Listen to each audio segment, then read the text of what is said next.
Hey guys, I just got back from my ride on the Ripmo by Ibis. It's their kind of longer travel trail bike, and it came out in, I think, this version, the V2, the second version of the Ripmo, came out in like March of 2020 and is now September of 2021. So this bike's been out for almost 2 full seasons now.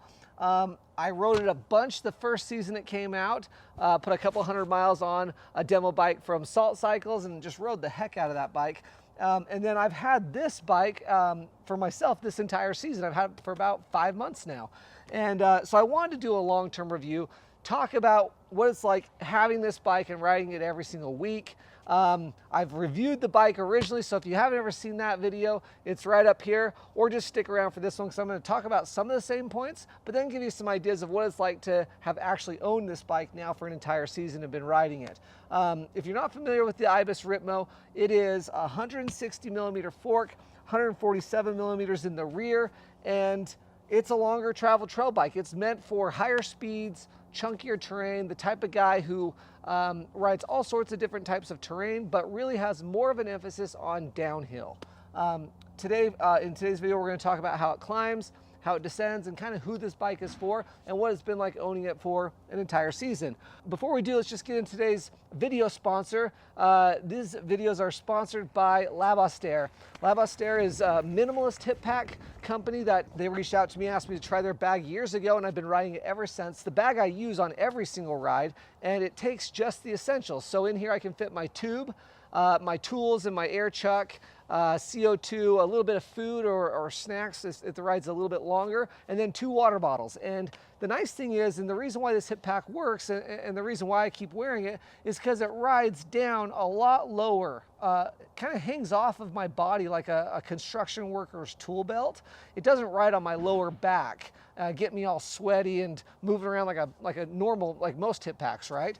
And so it hangs off your body like a construction worker's tool belt. You can grab a bottle and reholster the bottle simply while you're pedaling, while you're riding. No effort, nothing to loop over the top of your water bottle to keep it from falling out or any gimmicky thing like that. It just stays put. I've had this pack on me for like literally thousands of miles and I've loved it. Labostaire has sponsored this video, which means my viewers like you get 25% off their hip pack using promotional code YUMYUM at checkout. So use YUMYUM at checkout for 25% off. Just a big thank you to Labostaire for helping out the bike community, making awesome minimalist hip packs, and passing these savings on to you guys. So thanks to them. And there's a link in the description just below this video to that as well to go check out. So the Ripmo. It is one of the best long travel climbing bikes there are. In fact, I think it's only second behind the Pivot Switchblade. And that bike is just a really good climber. And this is not far behind it, but in terms of longer travel bikes, excellent climbing bike. Other bikes I've ridden recently would be the Specialized Stump Jumper, the Transition Spur, or excuse me, the Transition Sentinel, which would be in this kind of same long travel trail bike category. And obviously I've ridden the Switchblade quite a bit as well. I used to own the Yeti SB130. I would definitely put the Ripmo climbing above all those other bikes, only behind that Pivot Switchblade, right?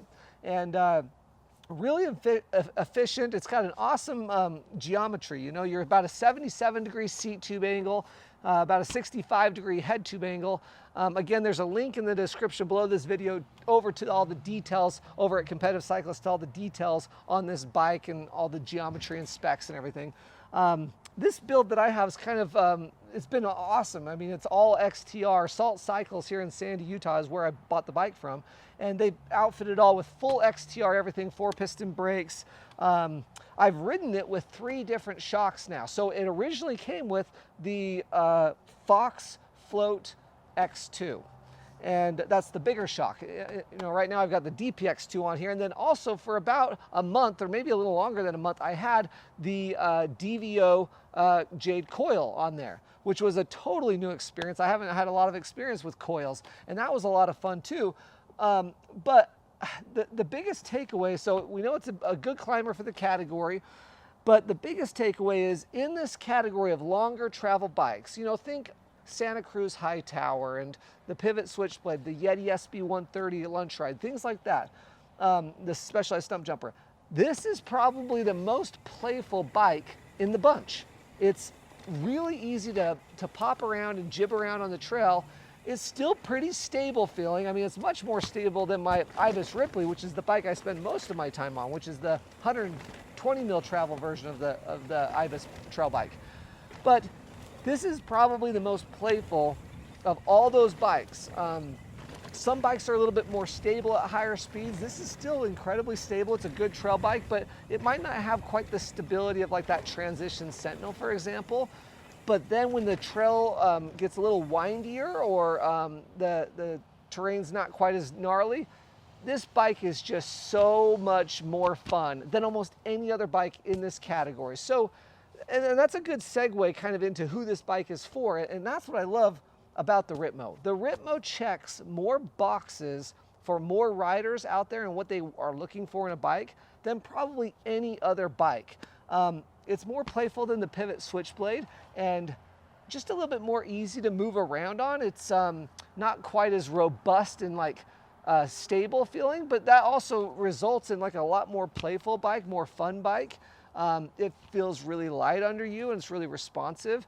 And I think for a lot of people, there's been this a lot of years now where a lot of people are really overbiked. They get a longer travel bike than they probably need, than their speed and their trail demand from their bike. And so in a lot of places, my Ibis Ripley is probably good enough. But man, it can get outgunned once I get to some faster speeds and higher or gnarlier terrain. And that's where the Ripmo just fills that gap so well. And other bikes might feel maybe like too much bike. Think Transition Sentinel again, right? And that's what I love about this bike. It's kind of like the Goldilocks bike of the trail bike world.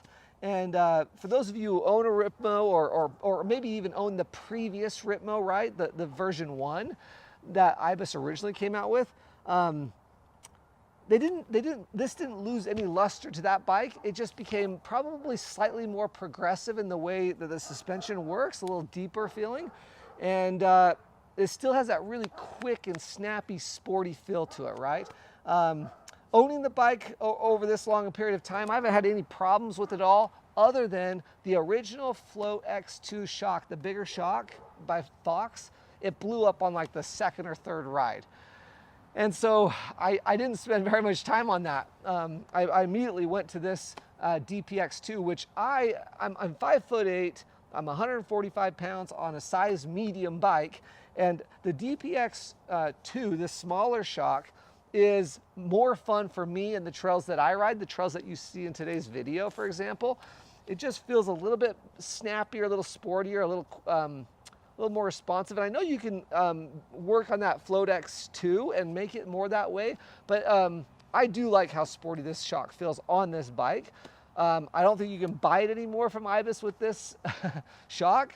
It either comes with DVO suspension or that Float X2. And so the Coil, I'll talk about that Coil for just a little bit for those of you who think you might want that. The Coil has this incredibly kind of glued to the ground feeling, like even through like really harsh, rapid braking bumps, it just like butter, just melts the trail down and smooths it out. And your back tire just feels like it's always on the ground, always has traction.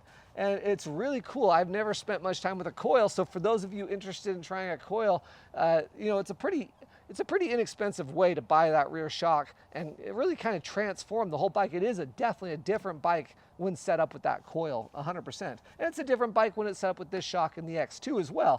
Long term, I haven't had any problems with the bike in terms of loud cable noise or anything like that. I know on that Sentinel I had a cable that was driving me crazy. In fact, on that Pivot Switchblade I had a cable that was getting noisy too. And you know, you kind of learn things about a bike once you've had them for, you know, 4 or 5 months, you know. And I know that sounds weird to probably some of you, but I don't have bikes that long very often.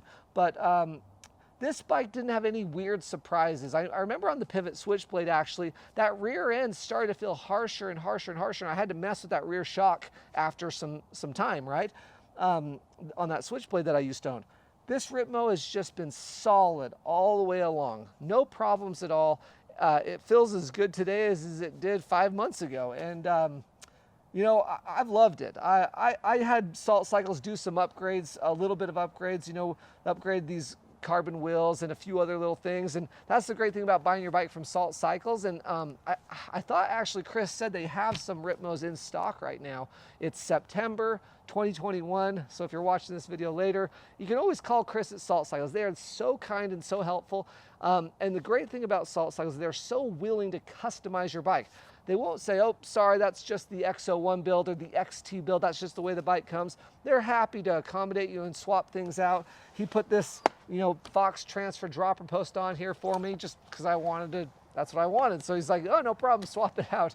Anyway, I'll have a link down below to Salt Cycles also and their phone number, so you can call Chris. They're always happy to help, and it's also a huge support to me and my channel, what I'm doing here. I couldn't do this without shops like Salt Cycles supporting the channel, right? If you have any questions or comments, if you own the Ripmo and you want to share a comment, put that down in the description down below. That's a great place of reference for other people looking at this bike or considering this bike. I think if you're the type of guy who wants to go downhill fast but doesn't want to lose that like quintessential trail bike, right? That kind of go do everything bike, the Ripmo covers your bases on that. If your speeds are much lower and your trails are not that gnarly, then the Ibis Ripley would be probably better suited for you.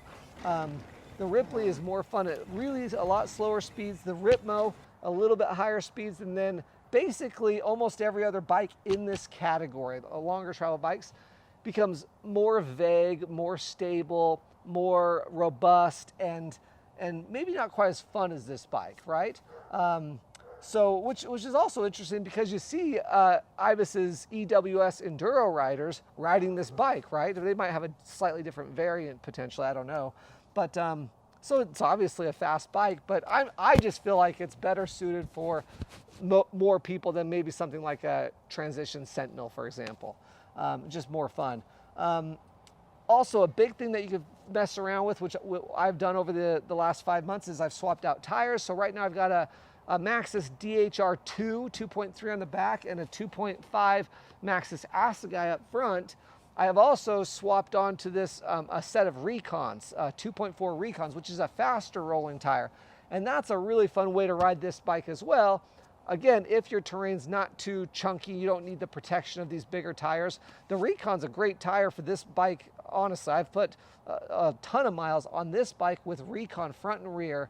I did the EXO Plus out back for a little bit more protection, but I love that Recon tire. It speeds the bike up a little bit. It has better, more buffed trail manners instead of the chunkier type trails. Anyway, this has been an incredible bike. It's one of my very favorite bikes in the category. Every bike's, you know, everyone's making such good bikes now. It's, you know, you can flip a coin on some of these, right? But you won't go wrong with the Ripmo. I don't think anybody would be disappointed with this bike, especially if you have a higher speeds, chunkier terrain. I'm starting to say that too often, which means it's time to wrap up this video. Thanks for watching, guys. Thank you for Lab Austere supporting this video and supporting me so I can keep making these videos for you guys. There's a link below to the bike and to all the stuff that I wear, you know, the gloves, the helmet, the glasses, Smith glasses I wear, everything is linked down below.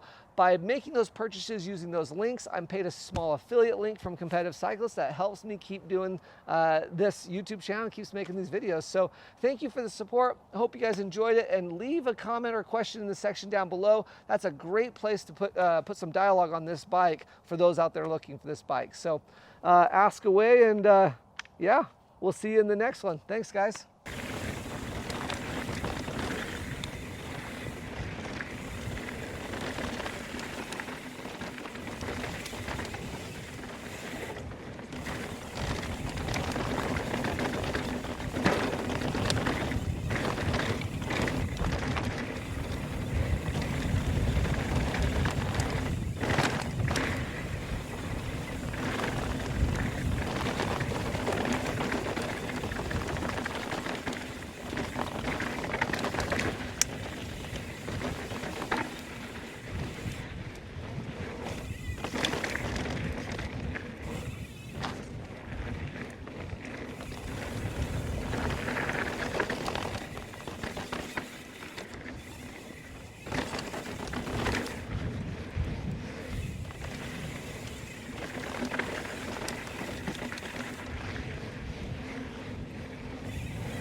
handguards look incredible, and they work okay. It's a trade-off I'm willing to take. Cool, let's get the hell out of here.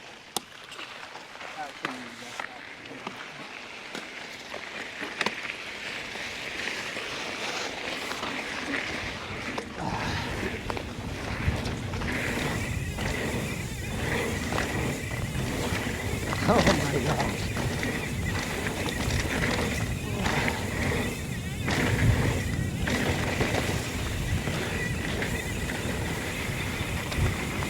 I just took out a bird. You did? Yeah. Really? Yeah.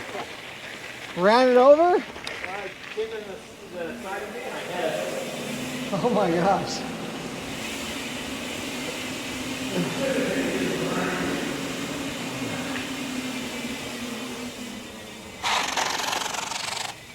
Hey, you're a candidate to use the Whip Snake 3000.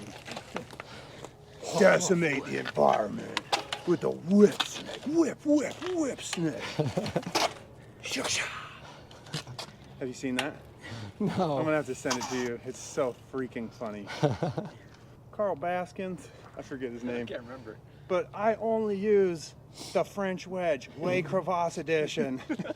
That one was hilarious. What is this? Steve Clymer's his name. I'm Steve Clymer. I only use the Whip Snake 3000 when I go on my rock climbing adventures.